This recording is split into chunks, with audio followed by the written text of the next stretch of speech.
So, ready to pack your bags for Mars. And I'm not talking about just a visit, I mean like actually living there. It's a pretty wild thought, Yeah, right? yeah. I mean, everyone's all caught up in the excitement of getting there. But what about actually surviving on a planet that's, well, let's face it, trying to kill us? Yeah. Luckily, we got those excerpts you sent over from Edson Schenkel's book, Challenges of Living on Mars. And spoiler alert, he does not sugarcoat things. He doesn't. But that's what this whole deep dive is about, right? Getting into the nitty-gritty. And to help us unpack it all, we have our expert. Hi, Schenkel. He gets real about the challenges right off the bat. Like, did you know that just getting to Mars Yeah. requires an insane amount of, well, stuff? It's incredible how much we take for granted here on Earth. I know, right? He makes this analogy to a road trip.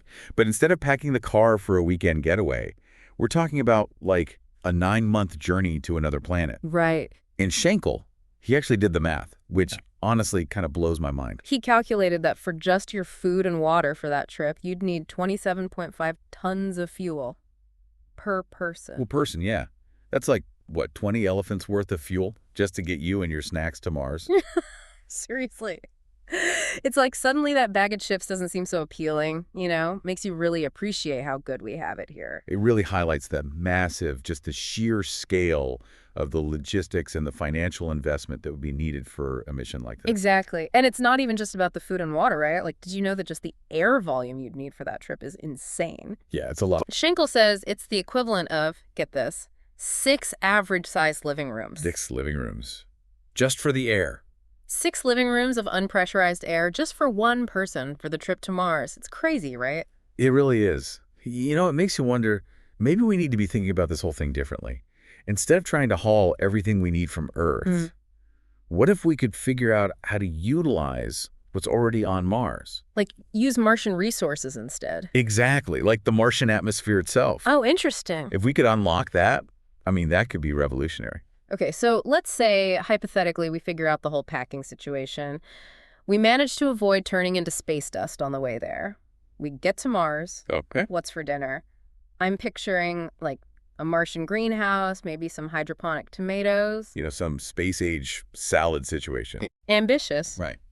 Well, hold the salad dressing, because Schenkel is not on board with bringing farm animals to Mars, at least not at first. Yeah, I can see why that would be complicated. Right. Like, where do you even begin with that? Well, for one thing, just the sheer amount of resources they'd require. Exactly. You're talking about food, water, space, not to mention dealing with the whole waste situation in a closed environment.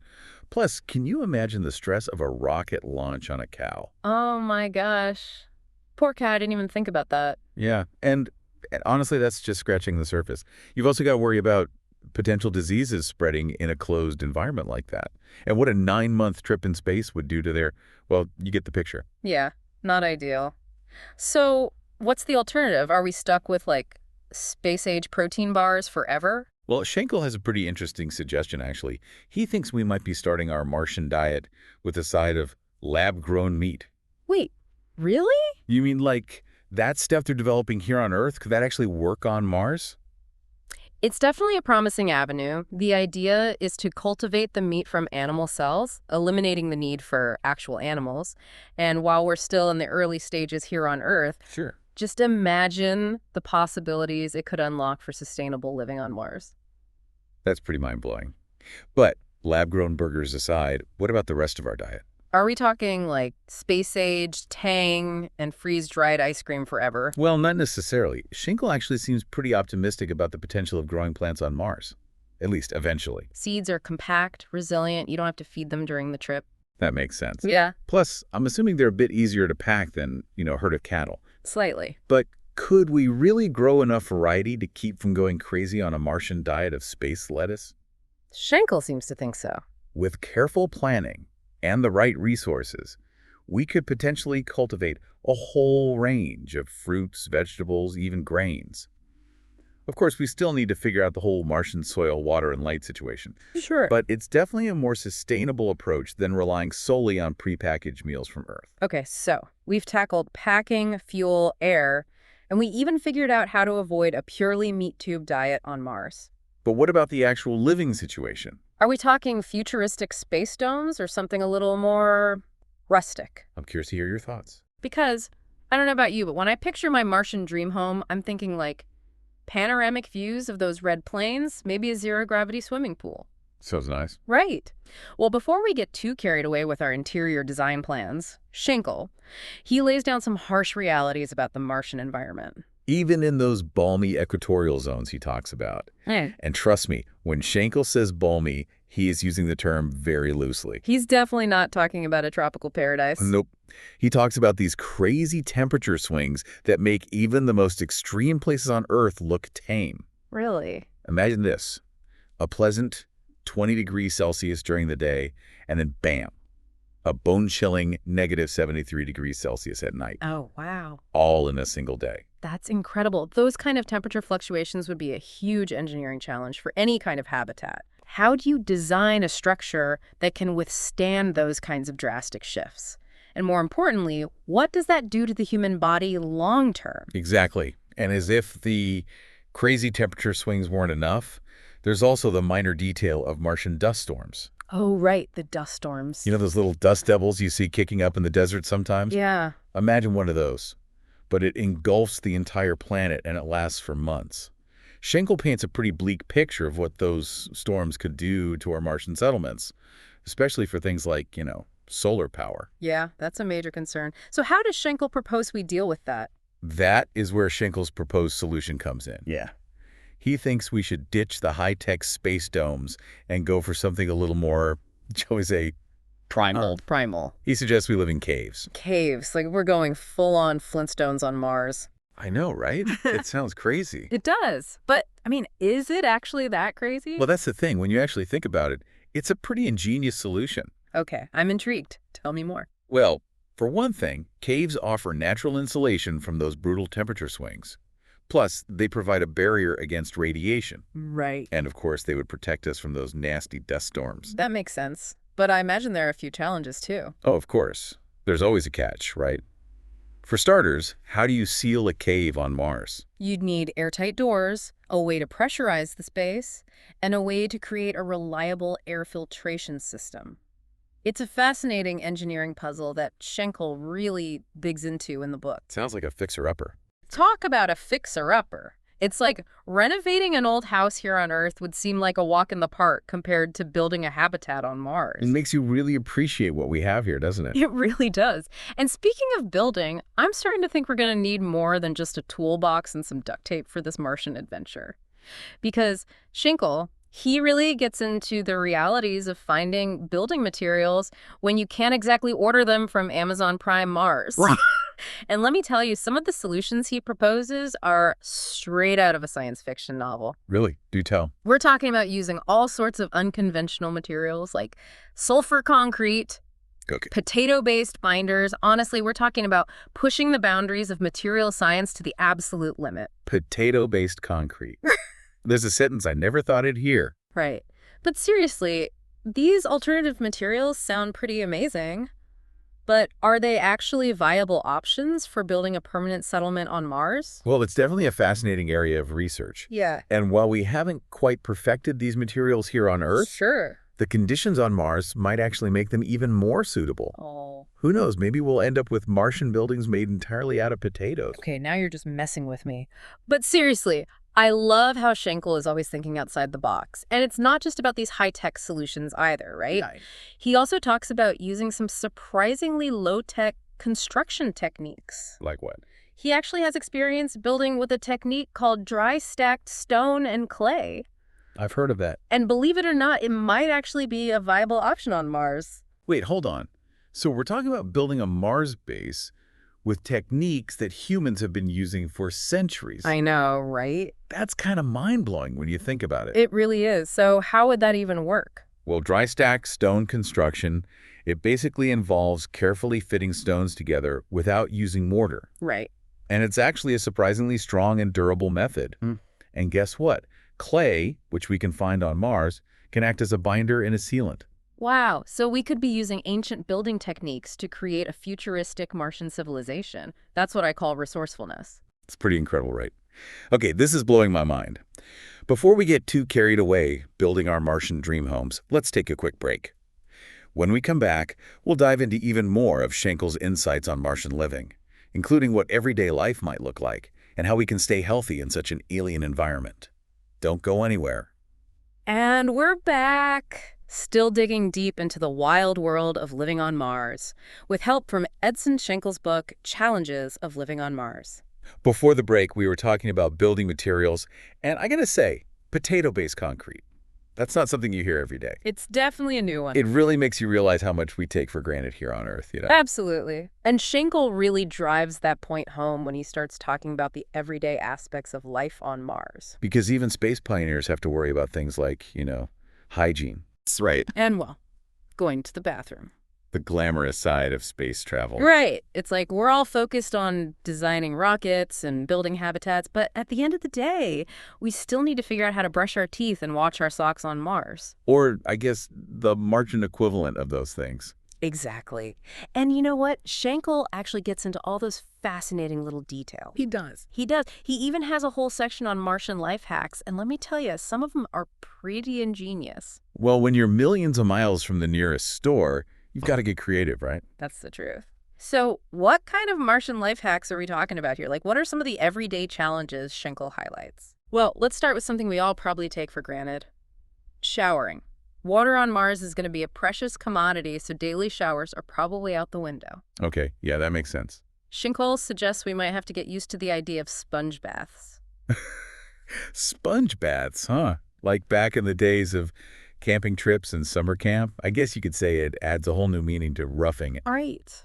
But, okay, what about brushing your teeth? Are we talking about those little astronaut toothbrushes they use on the space station? Even better. Astronauts on the ISS already use edible toothpaste. Wait, edible toothpaste? You just brush and swallow, no water needed. Okay, that's kind of brilliant and also a little strange. Okay, I gotta ask, what about toilet paper? Ah, yes. Are we shipping over years' worth or what? That's the million-dollar question, isn't it?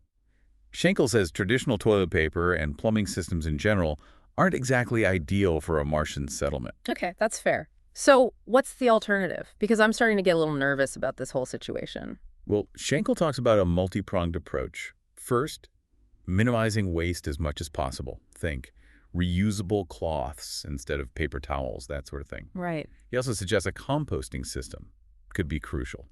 Okay, composting toilets. Not as bad as I imagined. So we've got hygiene somewhat figured out, but what about staying healthy overall? I mean, we're talking about a completely different planet, different gravity, radiation. Who knows what kind of microscopic life forms are hanging out there? Right. It's a little daunting, to say the least. You're not wrong to be concerned. Schenkel doesn't sugarcoat the health challenges. He talks about the need for a comprehensive Martian first aid kit, and I'm not talking about your average box of bandages and antiseptic wipes here. So what kind of medical marvels are we talking about? Like, what would we need to be prepared for? Well, for starters, it would have to cover a much wider range of scenarios. Right. I mean, think everything from like minor injuries to what happens if that old case of chickenpox decides to reappear in low gravity. Oh, wow. We just don't know how the Martian environment might impact dormant viruses or pre-existing conditions. Okay, that is terrifying. I'm starting to think we need a medical genius on staff for that first mission to Mars. Like more than one. More like a whole team of them. And not just doctors, but biomedical researchers who can study the long-term effects of living on Mars and develop new treatments specifically for that environment. Wow. It's going to be a whole new frontier for medicine. So it's less about having a fun Martian adventure and more like signing up for a giant medical research project. Well, there's definitely an element of that. But remember, exploration and discovery often go hand in hand with, pushing the boundaries of our knowledge. And that includes our understanding of human health. What we learn on Mars could have huge implications for healthcare here on Earth, too. That's a really good point. Who knows, maybe those Martian medical breakthroughs will end up benefiting all of us back here on Earth. Okay, so we've covered a lot of ground here, from packing lists and Martian toilets to the challenges of staying healthy on a planet that's actively trying to, well, not keep us healthy. What's been the biggest, aha moment for you so far? Honestly, it's funny how something like, toilet paper can really put things in perspective. Right. It's like we're so busy dreaming about walking on Mars that we forget about, well, the less glamorous realities of actually living there. For sure. It's a good reminder that even in the most extreme environments, sometimes it's the little things, the everyday necessities that can be the most challenging. Absolutely. Makes you realize how much we take for granted here on Earth. Okay, speaking of things we take for granted, Imagine you're packing your bags for that one-way trip to Mars. Okay. You can only bring one personal item, something that has absolutely no practical use, but that you absolutely could not live without. Oh, wow. That's a tough one. Right. It really makes you think about the psychological impact of leaving everything behind. Totally. I mean, you're on a different planet, millions of miles from home. It's like living in a constant state of culture shock. It would be. Yeah. You know, Schenkel actually talks about this in the book. It does. He says even the most seasoned astronauts, they bring personal items with them. Photos, books, little things to remind them of home. Yeah, it makes sense. We're human. We crave connection. And I imagine when you're surrounded by nothing but red dust and craters, sometimes you just need a reminder that there's more to life than, well, Mars. I hear that. So what about you? What one personal item would you pack for that one-way trip? Don't overthink it. Okay. I think I would have to go with a notebook and a really good pen. Really, not your favorite book or a photo album or something like that. Don't get me wrong, those are definitely on the short list. But for me, writing has always been a way to process my thoughts, my experiences. Hmm. And I can only imagine how much there would be to process on Mars. Writing it all down would be incredible. That's a really cool idea. Like you'd be creating this whole personal record of this incredible journey, a first-hand account of what it's like to be one of the first humans on Mars. Yeah. That's amazing. Yeah. And who knows, maybe someday those notebooks would become important historical artifacts, right? Right. A glimpse into the mind of a Martian pioneer. I love it. You know, you've got me thinking now. I think I'd bring my grandfather's old compass. A compass? That's an interesting choice. But wouldn't it be useless on Mars? Doesn't the magnetic field work differently there? Probably, yeah.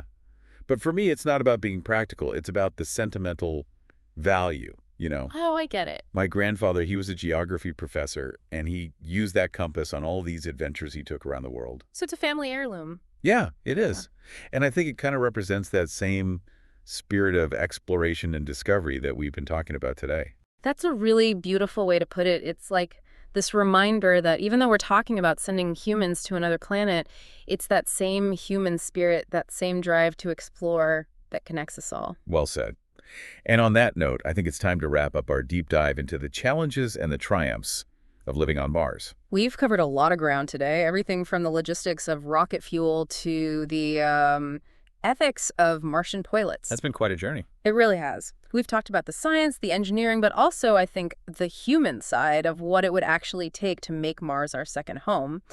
If you're as fascinated by all this as we are, we highly recommend you check out Edson Schenkel's book, Challenges of Living on Mars. It's a thought-provoking and surprisingly funny look at the realities of turning science fiction into, well, reality. Until next time, keep exploring.